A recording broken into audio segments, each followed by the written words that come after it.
Bonjour et bienvenue à tous. Face à Mamadi Doumbouya, 3 anciens ministres d'Alpha Condé décrochent une victoire juridique significative. Le 16 octobre, la Cour de justice de la CEDEAO a rendu un verdict établissant l'illégalité de la détention de l'ancien Premier ministre guinéen, Ibrahima Kassori Fofana, ainsi que de 2 de ses anciens collègues au sein du gouvernement. Cette décision judiciaire ordonne leur libération immédiate. N'oubliez pas de vous abonner et d'activer la cloche de notification pour ne rater aucune de nos prochaines vidéos.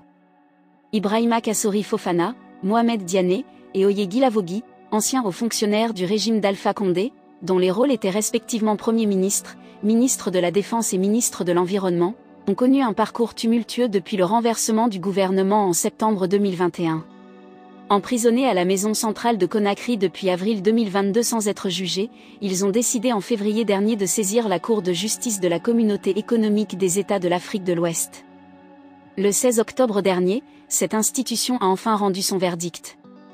Dans un arrêt consulté par Jeune Afrique, la Cour a statué en faveur des prévenus en reconnaissant que leur détention était arbitraire et en ordonnant une indemnisation de $10 000 à chacun d'entre eux.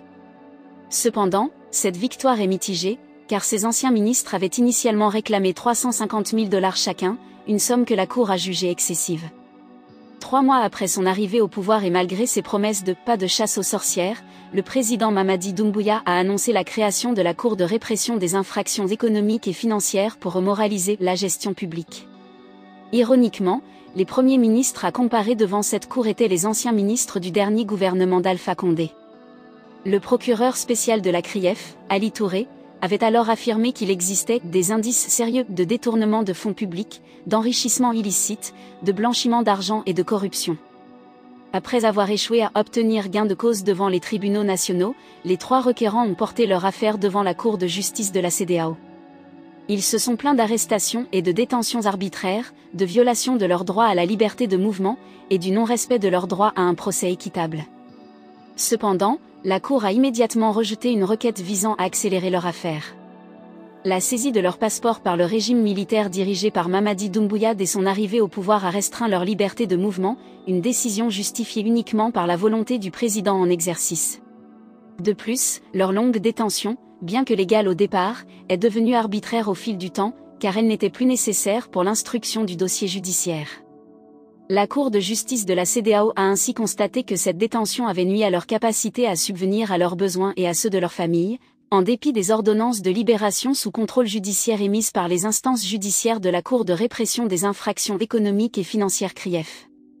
La Cour de justice de la CEDEAO a statué que la détention des 3 hommes n'était plus nécessaire, en particulier parce qu'ils avaient démontré leur coopération en répondant régulièrement aux convocations des enquêteurs pendant toute la durée de l'enquête préliminaire, qui a duré 2 mois.